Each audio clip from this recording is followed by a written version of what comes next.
Canal del Congreso presenta.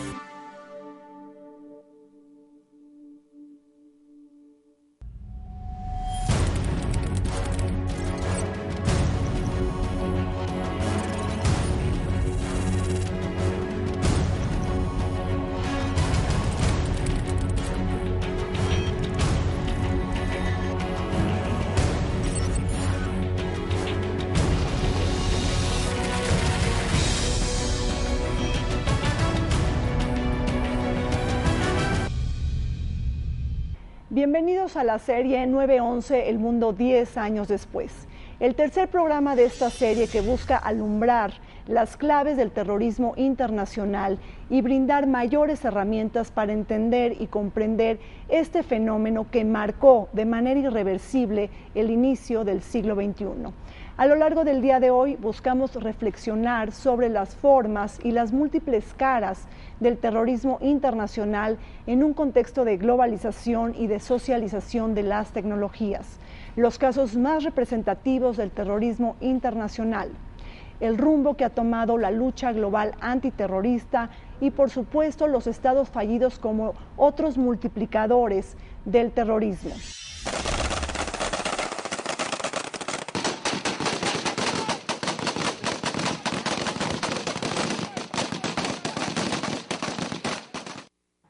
La globalización en sus diversas vertientes ha permitido al fenómeno del terrorismo ampliar sus operaciones y diversificar sus grupos con apoyo de la tecnología y los medios de comunicación. La amplia distribución de los grupos terroristas a nivel internacional nos da la oportunidad de alumbrar los casos más representativos del terrorismo internacional, su diversidad y despliegue geográfico.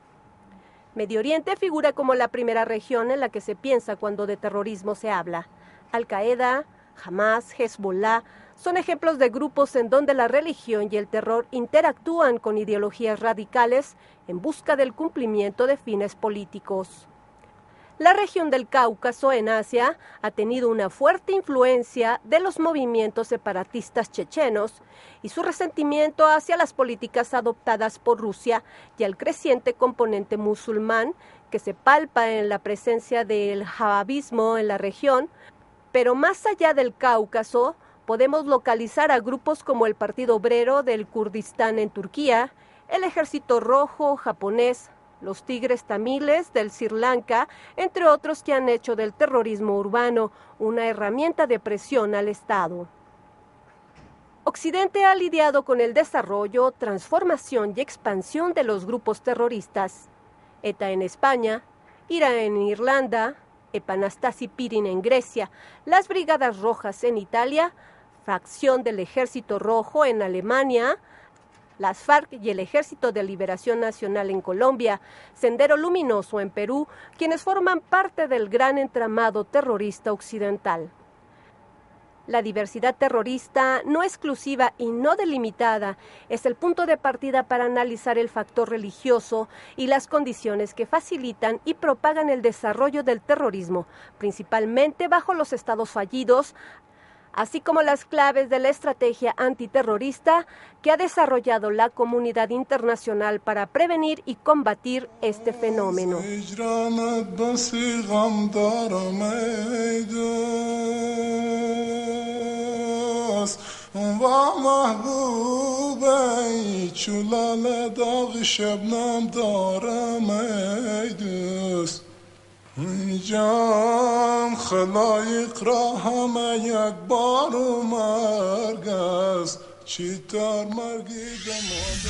Para tocar todos estos temas nos acompaña el embajador Ernesto Céspedes, él es director general de temas globales de la Secretaría de Relaciones Exteriores.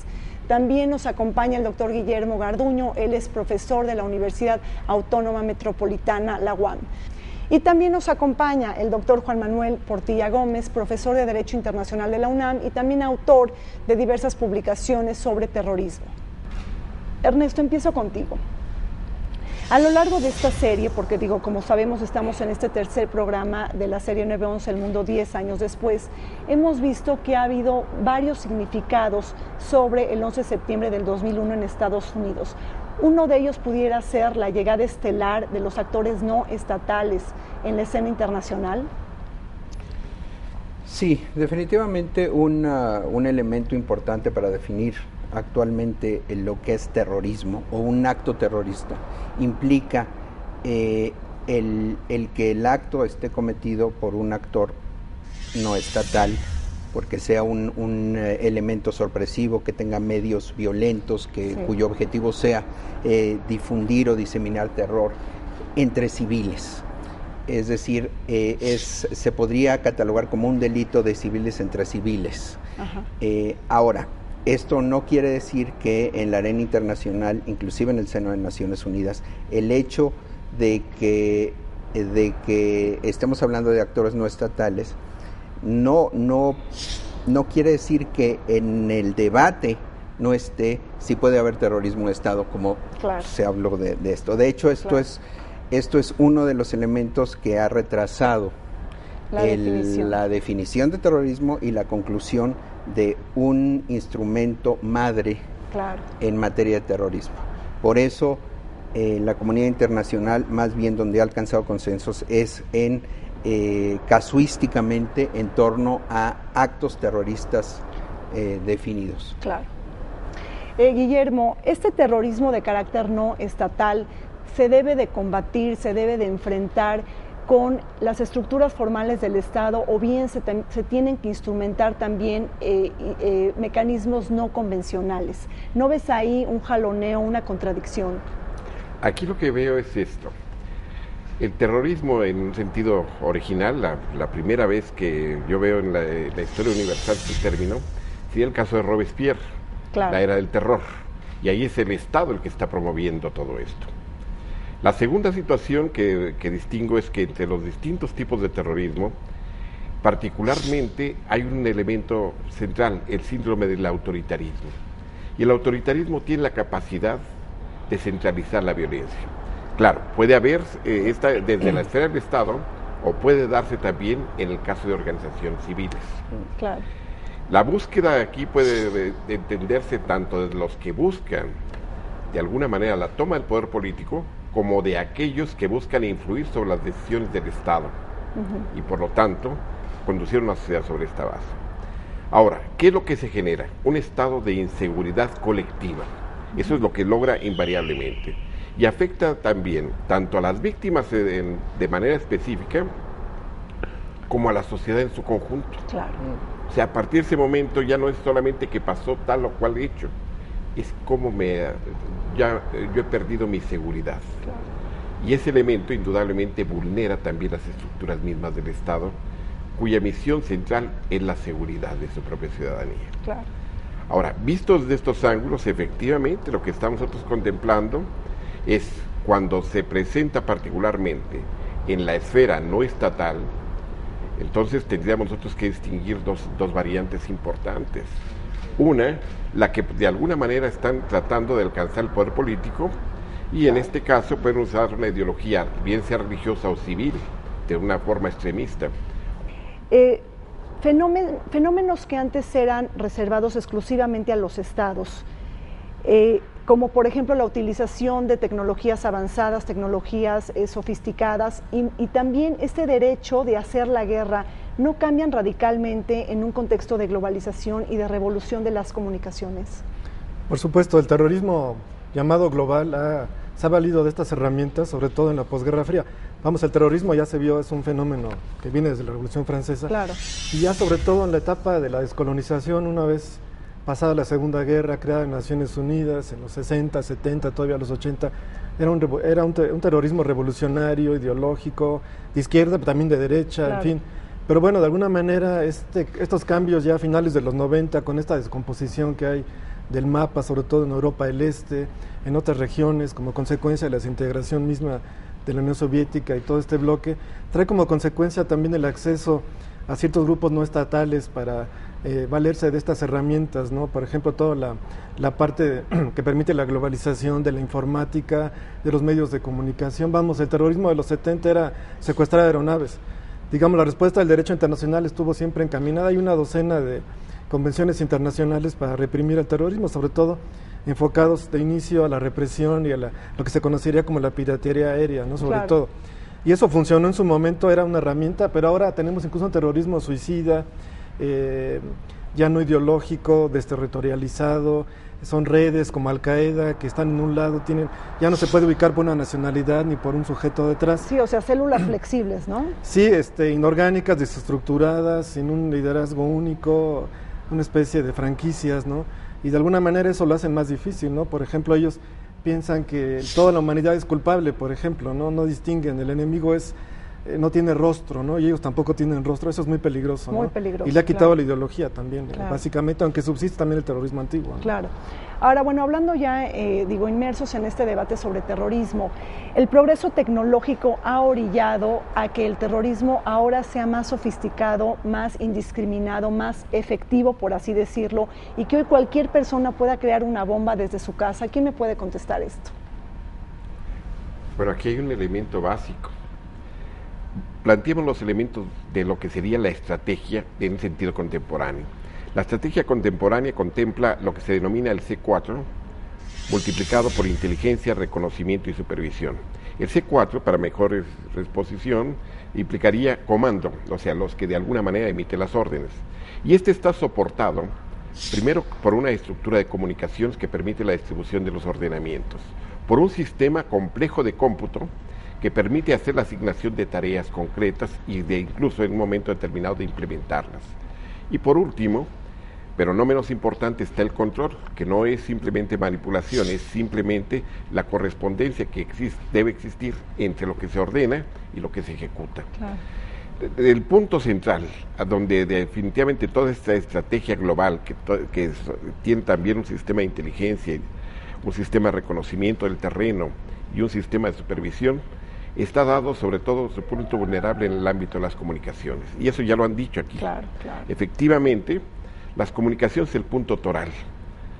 Si yo interrumpo las comunicaciones, desconecto el mando de sus capacidades y por lo tanto elimino toda posibilidad de control de ejecución de cualquier tipo de ordenamiento. Claro. Por lo tanto, comunicaciones en sentido amplio es el punto a vulnerar, en cualquiera de sus formas.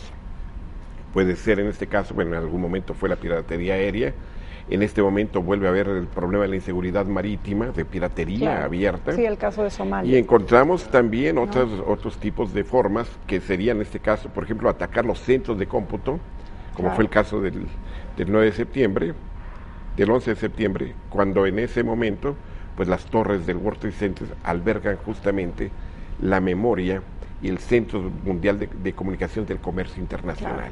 Claro. Por supuesto el Pentágono, y bueno, en cierto momento pudo haber sido vulnerada la Casa Blanca, el centro de mando, ¿no? Claro. Ciertamente, aunado a lo que mencionaba Guillermo, la formalización en tratados o en instrumentos internacionales de distintas formas de terrorismo es muy clara y es muy indicativa de cómo afecta la tecnología esto. Ahora no solamente hablamos, como mencionaba Juan Manuel, de actos contra aeronaves o contra plataformas o contra diplomáticos, ahora hablamos de terrorismo nuclear. Claro. Hablamos de la utilización de armas químicas, biológicas. Radioactivas. Claro.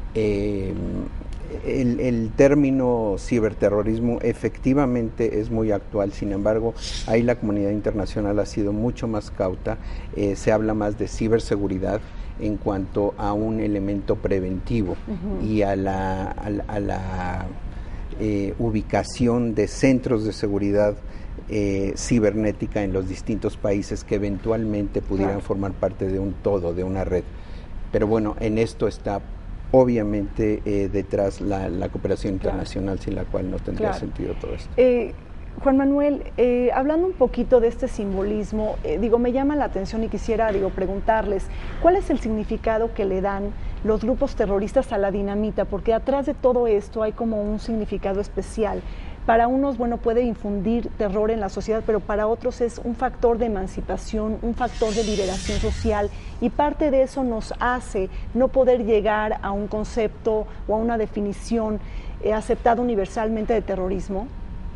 Efectivamente, ese ha sido el gran problema en las grandes conferencias internacionales, que no se ha logrado una definición precisa, porque hay un bloque, sobre todo de países del tercer mundo, sobre todo asiático, africano y algunos otros países, que han salido del colonialismo, en el cual ellos anteponen la autodeterminación, por ejemplo, de los pueblos, y que aquellos que estén bajo dominio colonial o extranjero, los palestinos bajo ocupación de Israel, etcétera, ellos sí es legítimo que usen incluso hasta ciertas formas de terrorismo, porque primero está su autodeterminación. Es decir, esto nos lleva, es un terreno complicado, muy difícil, pero sin embargo nos lleva al asunto de ubicar bien en el sentido de las causas muchas veces, ¿no? Es decir, no basta con la represión, porque ahí viene el contraterrorismo, que también es violatorio de derechos humanos y de derecho internacional.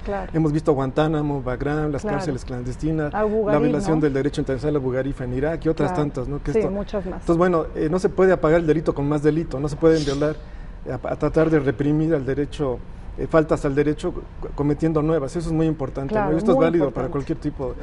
Sí, ese es un mensaje como muy incluso importante. Bajo un enfoque estrictamente de derecho penal internacional, para eso hay tribunales internacionales, está la justicia internacional, está la justicia local, de alguna manera, ¿no? Pero a veces le da un trato político y distinto, ¿no? Pienso, por ejemplo, se pudo haber juzgado, de Al-Qaeda se pudo haber juzgado a su líder en un tribunal internacional o en Estados Unidos, ¿por qué no? Y obtener justicia, ¿no? Y sin embargo se liquidó, vamos, de alguna manera, ¿no? Pero también hay que inscribir esto en el sentido de que, más allá de Bin Laden o no, lo que se trata es de que son conflictos de baja intensidad, ¿no? De alguna manera, en esa medida hay una lucha asimétrica, no es posible luchar contra ejércitos poderosos, pero se valen de esos resquicios de la tecnología y bueno, valiéndose también de la parte ya fundamentalista, sobre todo el fundamentalismo islámico y de otros, ¿no? Que de alguna manera aprovechan estas masas desempleadas, descontentas, que han estado bajo ocupación, bajo marginación, y es un terreno fértil y muy amplio para reclutar a estos terroristas suicidas que son ahora. Es la característica también de los actuales a los de los 70, 80, que ahora son suicidas. Algunos ejemplos, Guillermo: ecoterrorismo, terrorismo nuclear, no sé, platícanos. Yo vería un elemento básico. Resultaría absurdo que el Estado mismo se podía catalogar a sí mismo o juzgarse a sí mismo. O sea, si el Estado tiene el monopolio para establecer la legislación y las definiciones, si los organismos internacionales operan solamente por consenso, obviamente ninguno va a atribuirse la idea de que eso es terrorismo. Y lo contradictorio resulta, bueno, sí, producen terror, producen inseguridad generalizada entre la población, pero no es terrorismo. Entonces dice uno, bueno, en la medida misma en que no puede existir, por ejemplo, organizaciones criminales sin la anuencia del poder, y eso se ha visto a nivel mundial, en la medida en que incluso las corporaciones no podrían haber actuado con impunidad, sin complicidad con el poder establecido, en esa medida deberíamos nosotros volver nuevamente a revisar si el Estado mismo no puede generar en un momento determinado la posibilidad de volver impunes a estos núcleos y por lo tanto volverse cómplice de ellos y crear por lo tanto una condición de terror en la población. Claro. Ok, ahora bajemos un poquito toda esta discusión, hablar del terrorismo religioso. Digo, Juan Manuel, tomando en cuenta que tú has escrito, tienes publicaciones sobre terrorismo y el Islam, en ese sentido, ¿en dónde se imbrica la religión con la matemática terrorista? Bueno, de alguna manera aquí estos grupos fundamentalistas han tomado literalmente el Corán, el concepto de yihad, por ejemplo, el real concepto del Corán, del yihad es una lucha interna, es algo espiritual. Y eso lo considera el 95% del mundo islámico, que son 1.000 millones, ¿no? Pero estas pequeñas células minoritarias se han valido de una interpretación violenta, como queriendo restablecer un viejo califato, y realmente incluso consideran como infieles a todos, incluso a aquellos regímenes árabes que se oponen.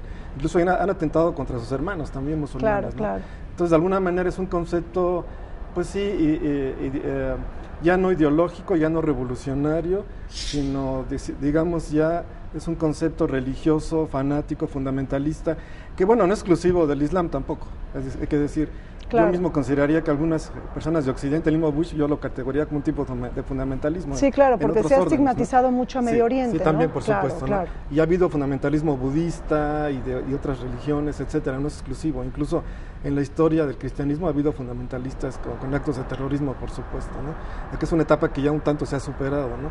Pero bueno, de esa manera, pues es muy peligroso, pero siguen las masas. Es curioso, por ejemplo, las generaciones nuevas musulmanas en Europa, ya los de segunda generación en Inglaterra, en Francia, están detrás de varios de los atentados. Ellos se fueron a las madrasas a Pakistán, a Afganistán, y los reeducaron en esa concepción del Islam, y regresaron a morder un poco la mano que los alimentó, porque traían ya esa idea fundamentalista, ¿no? Quizá por la falta de oportunidades en sus países ya en las que nacieron, un poco por la discriminación. También ha habido la xenofobia, la islamofobia. Yo creo que Occidente ha contribuido en buena parte también a crearlo, ¿no? A que todo esto crezca. Sí, así es. Y a que todo lo que huela a islam o árabes sea terrorismo, eso también es la otra parte que ha alimentado. También eso hay que decirlo. Claro. ¿El fanatismo religioso juega un papel central en este nuevo terrorismo? Sí, efectivamente. Y estamos hablando de una versión, incluso se acaba de mencionar, el sentido de que la idea misma de la yihad es precisamente una lucha interna, es una guerra, pero es una guerra consigo mismo. En ella hay por lo menos 4 elementos básicos. Si voy a librar una guerra contra mí mismo o dentro de mí mismo, tengo que tener primero armas de destino. Las armas de destino me las da Dios y son infinitamente buenas según esto. Las armas, en este caso de elección, ahí me puedo equivocar, pero son las que de alguna manera me van a permitir enfrentar situaciones. Las armas de una condición determinada, bueno, pues es en ese momento cómo voy a enfrentar un problema. Y las armas de transición de cómo voy a pasar de una situación a otra. Ahora, esto que es una estrategia para sí mismo y para lograr sencillamente el paraíso, se convierte sencillamente en una visión que se traslada mecánicamente a lo político. Y entonces, a lo político, y en ese momento, bueno, lo que se combate es a los infieles. Y los infieles tienen la característica, según eso, de que están planteando la impiedad. Y la mejor representación de la impiedad se dice Estados Unidos y el mundo desarrollado. Claro. O sea, se crea una ecuación que partiría del sujeto y se amplía a un ámbito de carácter político donde eso ya no corresponde. Claro. Bueno, tomando en cuenta todas estas modalidades que ustedes han señalado sobre el terrorismo, esto me lleva a una siguiente pregunta, Ernesto. Pensar un poco en este concepto de seguridad colectiva global que se tiene que trazar en un mundo lleno de amenazas transnacionales. Por ejemplo, estoy pensando, debemos de trabajar en un concepto de seguridad que incluya desde la seguridad económica, la ambiental, la aeroespacial, la alimentaria, hasta llegar a la energética, a la hídrica y hasta la ciberespacial. O sea, el mundo está trabajando en un concepto multidimensional de seguridad. ¿Debemos de empezar a pensar así o no? La seguridad contra el terrorismo definitivamente contempla aspectos preventivos y aspectos como el desarrollo, como la disminución de la pobreza, claro, como la prevención de los conflictos, como evitar casos extremos o expresiones extremas de delincuencia organizada transnacional. Claro. Son todos aspectos que están englobados en un concepto de seguridad para prevenir el terrorismo. Definitivamente sin eso no puede haber un concepto, claro, por supuesto, de seguridad en contra del terrorismo. Claro. Ahora, estoy pensando en este ciberterrorismo, Juan Manuel, ¿se debe regular el ciberespacio, este mundo virtual, este mundo digital, en donde muchos de los grupos terroristas utilizan la red de redes para generar actividades ilícitas, actividades ilegales? Yo no sería tan partidario de controlar o restringir, porque caeríamos en el supuesto, por ejemplo, de China, que de repente no puedo mandar un email o cosas por el estilo. Me parece que es un derecho a la información y comunicación que no debe estar restringido. Quizá nada más la cuestión de los padres para la pornografía, ciertas cosas muy específicas, ¿no? Más bien deben cortarse los flujos financieros, debe reforzarse la legislación interna, deben abatirse otras cosas. A mí me parece que no es la solución el restringir o el de plano cerrar el acceso, ¿no? Digo, de repente sí hay cosas, ¿no? No sé, por ejemplo, la Patriot Act en Estados Unidos, que fue una respuesta ya legislativa, pues es una ley que incluso permite a Estados Unidos leer tus correspondencias, tus correos. Sí, es un ataque a la privacidad y también, a las libertades individuales que han sido sagradas en Estados Unidos. Claro. Las revisiones a veces humillantes en los aeropuertos. Sí, por supuesto. ¿no? Son medidas de seguridad indispensables, por alguna manera es un poco ese asunto. Claro. Guillermo, ¿estás de acuerdo con lo que dice Juan Manuel o quieres agregar algo? No, plenamente, definitivamente el hecho mismo de considerar sencillamente condenar al medio, regular al medio, no controla sencillamente los elementos emisores. Claro. La característica de hoy, que sería el único elemento a agregar, es que mientras los medios anteriormente eran unidireccionales, o sea, iban de un emisor a un receptor, hoy en día el receptor también es emisor. Y eso multiplica totalmente los efectos, al grado de que en un momento determinado se puede citar a una manifestación, como el caso de Egipto, a través de Facebook y tener una convocatoria ampliada, pero en cuestión de horas, ¿no? Claro, bueno, sí, claro, Ernesto, por supuesto. Un pequeño dato. El concepto de ciberseguridad o de ciberterrorismo estaría más bien enfocado no al contenido de los mensajes de comunicación, sino a los probables ataques a instalaciones estratégicas que están siendo de alguna manera administrados y operados por programas y por computadores. En ese sentido, el verdadero acto terrorista es que te afectaran tal o cual circuito que te dejara sin luz o sin energía, o que generara el mal funcionamiento de las instalaciones estratégicas. Sí, o sea, que se sacuda, ¿no?, el sistema. Exactamente. Por así decirlo. Claro, ok. Bueno, pues vamos a un corte, regresamos con mucha más aquí en este tercer programa de la serie 9/11, El Mundo 10 años después. No se vayan, sigan aquí en el canal del Congreso. Well, I think terrorism used to be, and I've followed this for over 20 years. I've followed it in many parts of the world. I've met with extremists. I've interviewed them. But terrorism before 9/11, before Al-Qaeda, was very much territorially bound. Yes, there were groups with transnational connections and agendas, but they had defined targets, and usually you could identify them, isolate them, deal with them. Political pathways was always the way to sort of minimize the threat. But with Al-Qaeda, of course, the threat is transnational. It is segmented, it's polycentric, has many different centers of gravity, has different types of leadership. All of this is laid on top of each other, and which makes it very difficult to untangle. And I think the way terrorism is changing now is that you are seeing some regional affiliates of Al-Qaeda, but also, more importantly, individuals who have no connection whatsoever, who are lone wolves, who are just coming under the radar screen, who are posing a threat to security. But I also want to make a pitch for a completely different issue, and that is the issue of cybersecurity, the cyberspace, cyber weapons.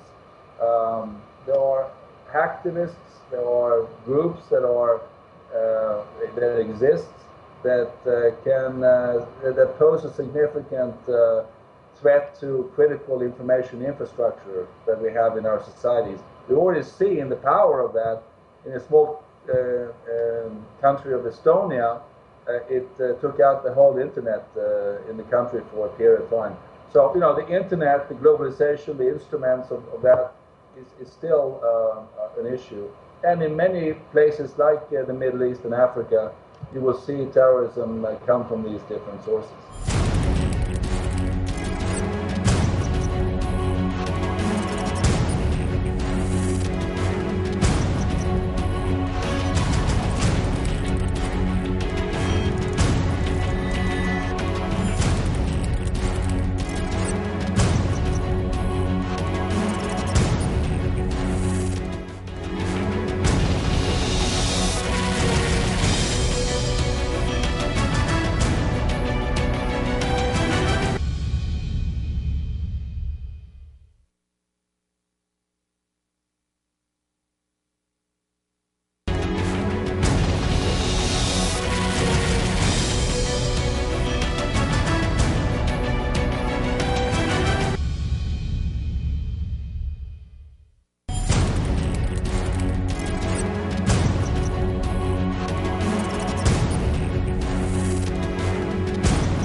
De vuelta en la serie 911, El Mundo 10 años después.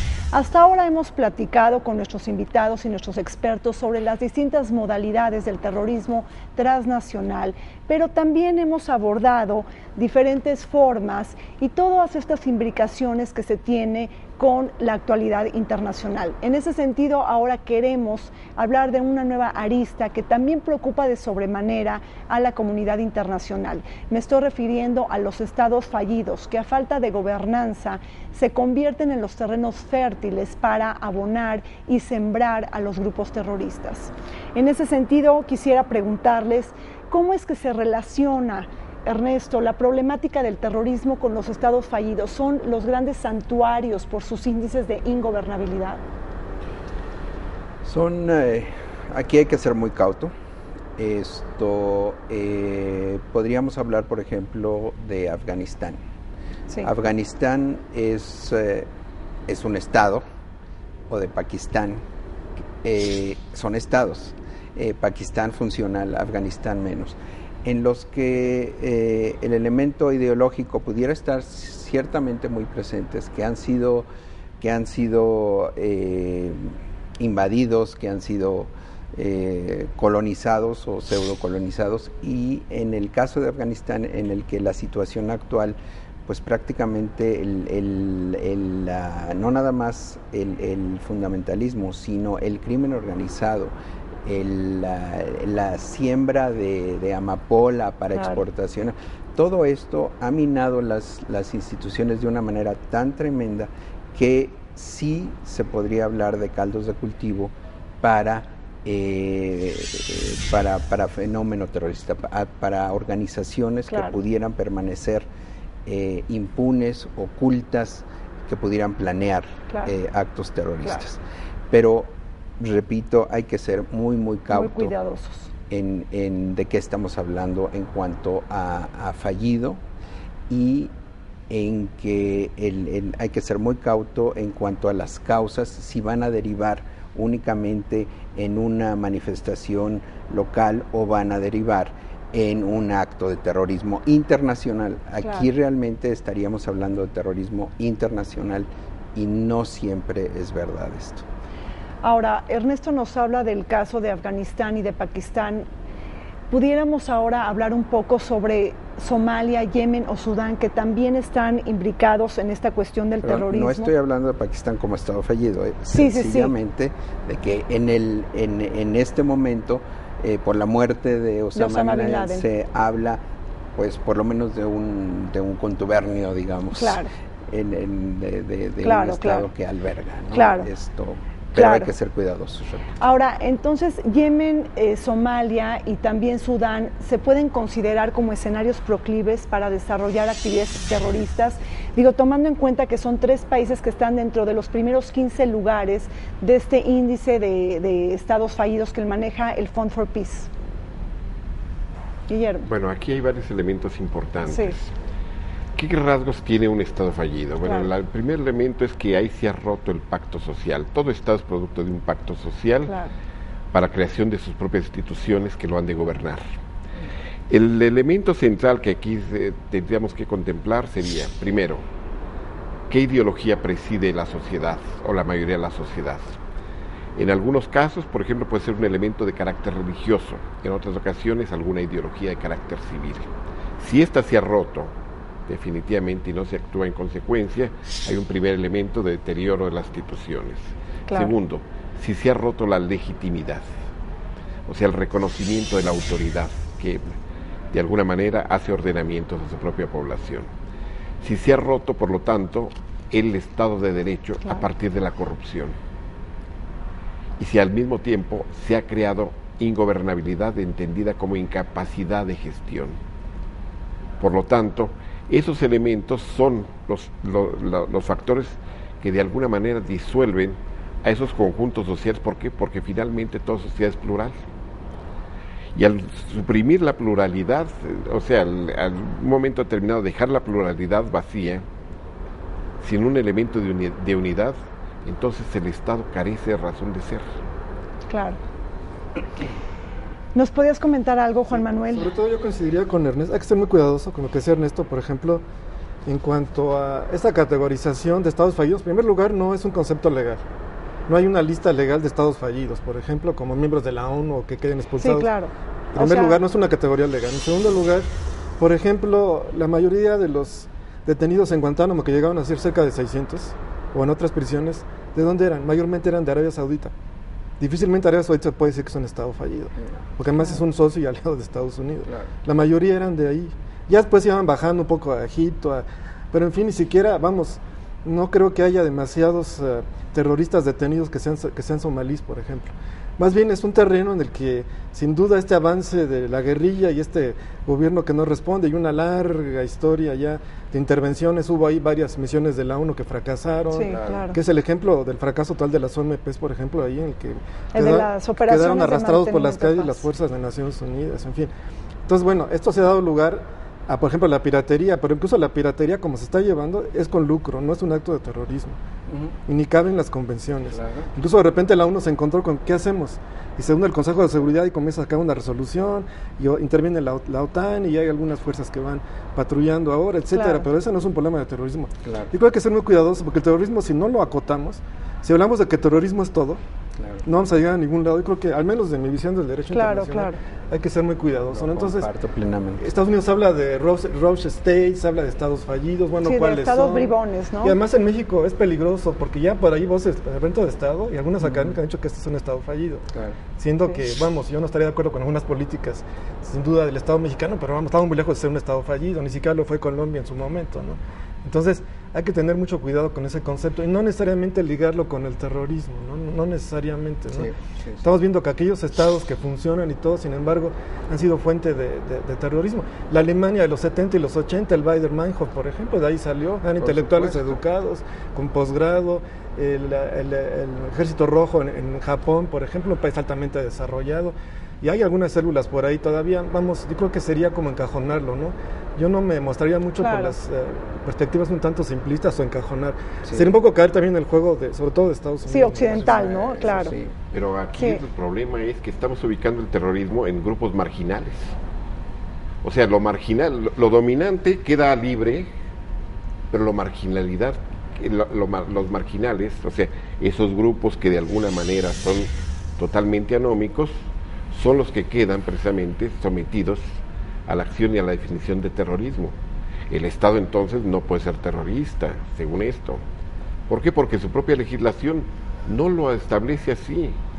Y lo que estamos nosotros contemplando es hasta qué grado el derecho en el momento actual, en un mundo en cambio, está correspondiéndose a las estructuras que se han modificado de una manera tan acelerada. Simplemente, en este año, llevamos una serie de gobiernos que han caído.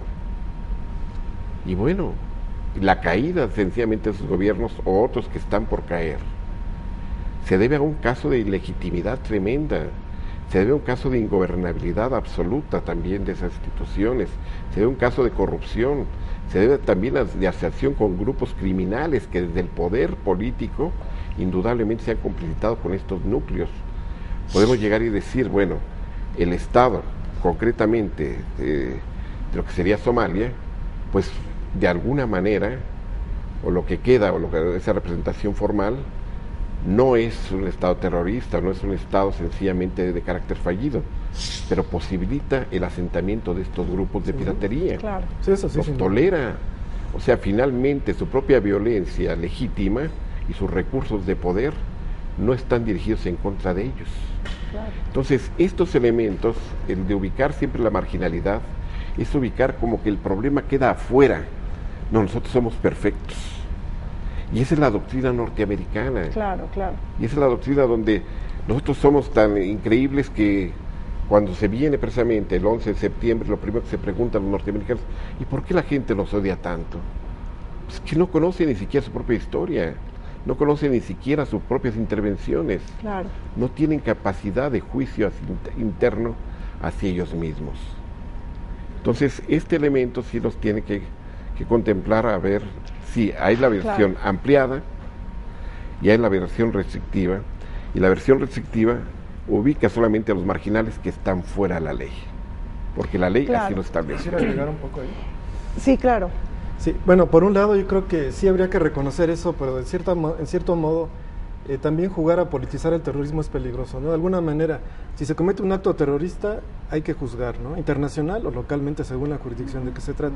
Ahora, habría casos, no sé, pienso, si se dice, no sé, que Hamas es terrorista porque atenta contra Israel, bueno, es un territorio ocupado, Israel también practica terrorismo de Estado cuando reprime y cuando bombardea indiscriminadamente a la población, ha usado armas prohibidas, se le condenó ya en una opinión consultiva de la Corte Nacional de Justicia porque utilizó armas prohibidas, porque atentó contra la población civil y blancos no militares. Bueno, ese es terrorismo de Estado, no me cabe ni menor duda, pero ahí hay un problema también de ocupación de un territorio, sí, por ejemplo, ¿no? Claro. Pero vamos, cuando se den otras esferas en donde no se da estos supuestos, pues hay que echar mano del derecho penal, bajo sus instrumentos internos o internacionales. Yo creo que, porque si también tratamos de justificar políticamente el terrorismo, nunca vamos a terminar, ni vamos a lograr una convención donde se defina, jamás se va a lograr. Y en la medida en que ya se diga el terrorismo es quien comete este acto, que se tipifique. Claro. Perfectamente, creo que en esa medida ya habría un instrumento para reprimirlo eficazmente. La dificultad es, perdón, la dificultad es extraordinaria. Al tratar de plasmar en el derecho local o internacional esta situación, tratar de desideologizar la situación es verdaderamente casi imposible. Por eso en el primer bloque me refería yo a o terrorismo de Estado o crimen de lesa humanidad. ¿De qué está juzgando la Corte Penal Internacional al presidente de Sudán? ¿O de qué lo está acusando? Todavía no lo está juzgando, ¿no? ¿De qué lo está acusando? ¿De ser terrorista o de genocidio? Vamos a un corte, regresamos con más. Cuando estemos aquí nuevamente les vamos a hablar de las claves del terrorismo internacional. No se vayan. I think to some degree we are safer when it comes to Al-Qaeda, definitely. But we have identified new threats. We have found we may not be aware of some of the threats that were there, but it unleashed something. And I think one of the things that we're really having a problem here with is the relations with the Muslim world and the Western world. Of how do you manage that in a sensible way? And I think the Arab Spring has come out of the blue. I mean, no one predicted that. It has a very positive effect. It has a very positive in pulling the rug from Al-Qaeda and its arguments, because they cannot respond very effectively to this. So I think to that extent we are temporarily safer, but there will be other groups like Al-Qaeda in the future that will come.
Pasemos a comentar ahora en este último bloque sobre el eje de discusión de la lucha global antiterrorista. Ha llegado el momento de preguntarnos sobre qué ha hecho la comunidad internacional para enfrentar y combatir este flagelo internacional. Hemos hablado en este espacio del canal del Congreso que de alguna manera la lucha, ¿no?, en contra del terrorismo se ha enfrentado con este vacío de que no existe una definición del terrorismo, que hay muchísimas definiciones que se están manejando de alguna manera y que no hay una convención internacional que busca ser consensuada a nivel internacional. O sea, de alguna manera esto no se ha logrado. ¿Cómo esto impacta el combate al terrorismo? Bueno, el primer factor es que para establecer una ley Se requiere previamente tipificar el sistema de comportamientos. El terrorismo, si algo tiene, es flexibilidad en el tiempo, en el uso de medios, en el uso de tácticas, en el uso de procedimientos específicos que pueda hacer. Tiene además otra condición: nunca repetirá jamás la misma táctica ni seguirá la misma estrategia. Los casos, por ejemplo, del 11 de septiembre, no podrá volverse jamás a crear una estrategia semejante ni una táctica que fue precisamente diseñada para ese único día y que tuvo un éxito absoluto desde el punto de vista de la organización que lo promovió. Se promovió primero que nada con objetos de uso común, ni un arma, ni siquiera armas pequeñas. Se utilizaron un cúter que puede adquirirse en una papelería, se utilizaron sencillamente elementos de fuerza a partir de personal adiestrado para esto. Se conocía también el manejo de los aviones y con una precisión impresionante podían impactar sus objetivos. Esta situación definitivamente nos hace contemplar, como Alfred Hitchcock, que nos hace sencillamente crear psicosis, pero acerca del mundo que nos rodea a nivel cotidiano. Con hechos del mundo cotidiano se cometió todo eso y afectaron intereses económicos, políticos, sociales y militares. Claro. En menos de un par de horas. Claro. Ahora, visto desde este ángulo, entonces lo que estamos nosotros contemplando es cuando llega una legislación a contrarrestar ese hecho y se establecen estos mecanismos como ha sido la revisión de aviones y demás, es el momento en que esa táctica ya no volverá a ser utilizada. Claro. Hasta ahorita ha sido exitosa esta lucha global antiterrorista que ha emanado de la comunidad internacional. ¿Cuáles son los desafíos que vienen? ¿Cuáles son los obstáculos a los que nos enfrentamos? Juan Manuel. Bueno, al poco de haberse suscitado los atentados, aquellos de las Torres Gemelas, hubo una reacción muy fuerte. El Consejo de Seguridad se reunió. Hay un comité antiterrorismo que funciona, que publica listas de personas. Si uno aparece en esa lista, le congelan cuentas y sea en el país que sea. Ha sido muy eficaz, aunque a veces ha habido confusiones. Ahora hay un ombudsman incluso que vigila eso, porque de repente mi nombre podía aparecer y de repente ya mis cuentas ya no estaban. Era terrible porque a lo mejor hay tantos nombres que se repiten, ¿no? Sobre todo árabes y demás, ¿no? Claro. Entonces, ha habido equívocos, ha habido respuesta. El contraterrorismo ha sido muy contraproducente. Sin duda, este aspecto de derechos humanos que se han violado ha sido contraproducente. Quizá haya partes en el flujo financiero y de otro tipo de cuestiones que han mejorado, porque también va contra terrorismo, como también va contra la delincuencia organizada un poco, ¿no? Toda esta parte de fiscalización y demás. Ahora, yo nada más diría, hay dos planos en los que tiene que atacarse. En un plano a corto plazo, lograr una convención con una definición universal. Nada de que tengan, la Conferencia Islámica tiene la suya, hay una Comisión Europea, una americana, y hay una nada más sobre terrorismo aéreo y otra sobre terrorismo. No, tiene que haber una global. Y eso es difícil, pero bueno, eso sería integrarla en una sola. Y a largo plazo, sin duda, es un problema no legal, sino social. Claro. Se requiere educación, desarrollo, terminar con la intolerancia, con la homofobia, promover la democracia. Hay que invertirla en eso, ¿no? Dejar de apoyar regímenes autoritarios, que también el derecho de guerra se respete a las personas, a los civiles, y algo muy importante, no olvidarnos de las víctimas, ¿no? De pronto parece que es un tema de gobiernos y preocupación. No. ¿Y dónde están las víctimas? Sí, eso sí. ¿Quién compensa? Claro. ¿Dónde hay las compensaciones? ¿Dónde hay las reparaciones? Claro. No hay que olvidar que detrás del terrorismo hay víctimas, y víctimas inocentes. Claro. Todavía cuando hay víctimas combatientes, bueno, de alguna manera es su trabajo. Pues no olvidemos que cualquiera somos víctimas potenciales. Si nos toca estar en el momento inadecuado, y en el momento y en la hora equivocada y en el sitio equivocado, ahí nos fuimos víctimas del terrorismo, más allá de la ideología que tengamos, ¿no? Claro. A ver, Ernesto, nos habla Juan Manuel de estas medidas restrictivas, por así decirlo, o de medidas coercitivas para luchar en contra del terrorismo internacional. Quisiera que me comentaran si dentro de este contraterrorismo hay algunas otras medidas que tengan que ver con el desarrollo institucional, con el desarrollo socioeconómico. Estoy pensando, por ejemplo, no sé, el empoderamiento de los estados para reforzar los estados de derecho, para respetar los derechos humanos, para luchar en contra de la pobreza, de la marginación. En contexto, yo te diría que esta arquitectura contra el terrorismo, sí, hecha por la comunidad internacional, normalmente en el seno de la Organización de las Naciones Unidas, pero no nada más ahí, contempla resoluciones tanto de la Asamblea General como del Consejo de Seguridad, tratados internacionales globales, tratados regionales, y ciertamente si bien al inicio de la codificación del fenómeno terrorista obedecían, como mencionaba Juan Manuel, a secuestros de aeronaves, claro, o a seguridad marítima, etc. El 11 de septiembre sí fue un parteaguas para que de verdad el tema de terrorismo internacional estuviera en la agenda de cuanto organismo internacional y agencia especializada, claro, del sistema de Naciones Unidas, claro, para que se plasmara ahí hasta arriba de la lista. Entonces, en torno a todo esto se ha generado todo un esquema de cooperación, y se ha generado de manera tan atomizada que se ha tenido que crear una estrategia global contra el terrorismo que trate de coordinar la gran cantidad de actores que forman parte de toda esta arquitectura. Su trabajo se basa en pilares. Digamos, el primero sería una especie de disuasión del terrorismo, tratando de prevenir aquellos elementos de los que ya hablamos que podían generar actividad terrorista. El segundo pilar sería el combate, de lo que ya también hemos hablado, en lo que está imbuido toda esta cuestión tanto legislativa, claro, esta cuestión de derecho, que puede provenir de los tratados o inclusive de las resoluciones del Consejo de Seguridad. No hay que olvidar que el Consejo de Seguridad, mediante sus resoluciones, puede ser el gran legislador mundial. Claro. Tercero, estamos hablando de lo que es la capacidad de los estados, empoderar, casi es un pleonasmo, casi es claro, empoderar al poder, claro, de tal manera en que pueda enfrentar el terrorismo y por último hacerlo en un marco de respeto a los derechos humanos, a los derechos, claro, al derecho internacional humanitario, claro, y al derecho de refugio y de asilo, que también se ven muy vulnerados, claro, por las resoluciones que toman los mismos estados, claro, en órganos tan injustos, por así claro, decirlo, como es el Consejo de Seguridad de Naciones claro, Unidas, tan antidemocrático. Guillermo, ¿nos puedes comentar sobre las medidas que ha tomado la comunidad internacional para coartar el financiamiento al terrorismo? Yo te iría en una dirección diferente. Comencemos primero por los elementos que no han dado base de previsión, cuando las cosas estaban evidentes, o sea, los objetivos que fueron atacados por el terrorismo estaban ahí dados. El primer elemento tendríamos nosotros que juzgarlo a nivel de lo que nos afecta.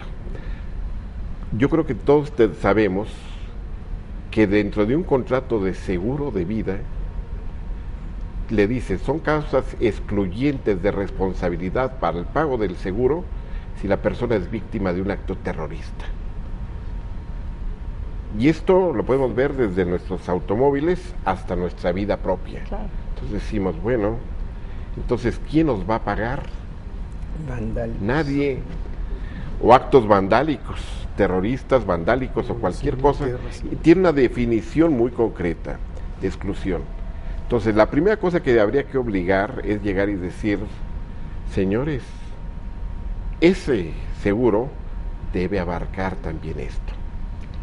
La segunda situación que tendríamos nosotros que contemplarlo es que antes del 11 de septiembre hubo en 1993 contra esos edificios se afectó su estructura de cimentación y sin embargo el problema es que nadie previó, sino que se dio la continuidad de que el centro del comercio mundial, el centro de comunicaciones del comercio mundial siguiera allí.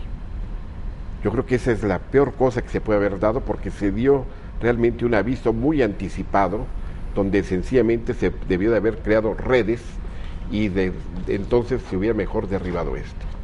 La tercera situación, lo que nunca se ha dicho, o sea, la complicidad del poder en hechos como el del 11 de septiembre. Los mismos bomberos, platicando de una de las estaciones próximas de Nueva York, mostrándome sencillamente a las víctimas de su propia corporación, me decían, nosotros colocamos los carros de bomberos justamente abajo del World Trade Center porque teníamos la experiencia del 93 y sabíamos que eso no se iba a derribar. Finalmente es hora que nadie ha podido explicar por qué, más allá del avionazo, por qué se cayeron los edificios. Como si una explosión controlada los hubiera disuelto y sencillamente se comienzan a venir abajo a uno, o sea, a un piso por segundo, hasta quedar finalmente pulverizados en millones de toneladas. La gente que recoge todo eso dice, no pudimos encontrar ni siquiera un dedo, nada absolutamente las personas, se disolvieron allí. Y la segunda condición que también se estableció, el objeto más grande ese que logramos encontrar, dice, sería de este tamaño, o sea, más o menos una cosa de unos 7 u 8 centímetros, y no íntegra, por supuesto. Entonces, ¿qué hubo más allá de los aviones? Esto tampoco se le ha querido decir a la propia comunidad. ¿Por qué el avión que va persiguiendo al segundo avión no actúa, por lo menos como elemento disuasivo, sino simplemente termina casi escoltándolo hacia su propio destino? ¿Por qué no hay sencillamente ninguna evidencia de que se estrelló un avión sobre el Pentágono y se dice que los restos del avión se evaporaron, cuando no pudieron haberse evaporado? Todas esas dudas son dudas tan importantes que entonces, mientras esto no se resuelva, pues evidentemente, ¿qué va a hacer la comunidad internacional? Operar y legislar en el vacío. Decíamos, siempre el crimen, siempre en este caso el terrorismo, irá un punto antes que la legislación existente. Juan Manuel, hablando un poquito quería yo tocar rápidamente el tema del financiamiento, si nos pudieras hacer un comentario general, y también termino contigo ya este programa preguntándote si el terrorismo se puede combatir sin el apoyo de la sociedad o es una cuestión que solamente toca a los estados. ¿Se necesita la participación de la sociedad para combatir a este flagelo? Sí, sin duda, este fenómeno global requiere la participación de todos, ¿no? En la medida en que hay estados que consideren una cosa terrorismo, otros no, o que haya huecos en los financieros que permitan allegarse fondos. Por ejemplo, se ha atacado mucho a muchas fundaciones islámicas, de ahí reciclaban dinero. Era para poner una mezquita, pero por ahí también estaban financiándose, ¿no? O sea, Bin Laden, por ejemplo, no se financió de su bolsillo nada más, porque era millonario. De alguna manera venían flujos, incluso de países que después son parte de estados como Arabia Saudita y otros países ricos. Y muchas veces son fuentes como de origen legítimo, ¿no? Sí, de empresas o de organizaciones de caridad, ¿no? Sí, que incluso están exentas de impuestos, y se han restringido ya mucho, sin duda, ¿no? También esto nos lleva a la intolerancia, no sé, por ejemplo, entiendo que en Suiza se prohibió la construcción de minaretes y mezquitas, siendo una sociedad tan abierta, tan democrática. Entonces también un poco están perdiendo esas cuestiones, porque en algunos casos llega a los extremos, ¿no? Porque no puedan ya usar el velo, por ejemplo, en Francia, en ningún lugar público, o que en Inglaterra se restringen algunas escuelas, en fin, han sido consecuencias, ¿no? de lo mismo, pero requiere la participación de todos, por supuesto, que es un fenómeno global, ¿no? Claro. Bueno, pues muchísimas gracias, llegamos al fin de este programa, lamentablemente se nos acabó el tiempo. Quería yo agradecerles realmente su participación, su presencia en este programa, creo que ha sido muy enriquecedor. Gracias al embajador Ernesto Céspedes, muchísimas gracias Guillermo Garduño y también a Juan Manuel Portilla. Gracias. Bueno, pues los esperamos en el canal del Congreso. Soy Rina Musal y como siempre estén al pendiente de esta serie 9/11, el mundo 10 años después, justamente cuando se celebra el 10º aniversario luctuoso del 11 de septiembre del 2001. Hasta pronto.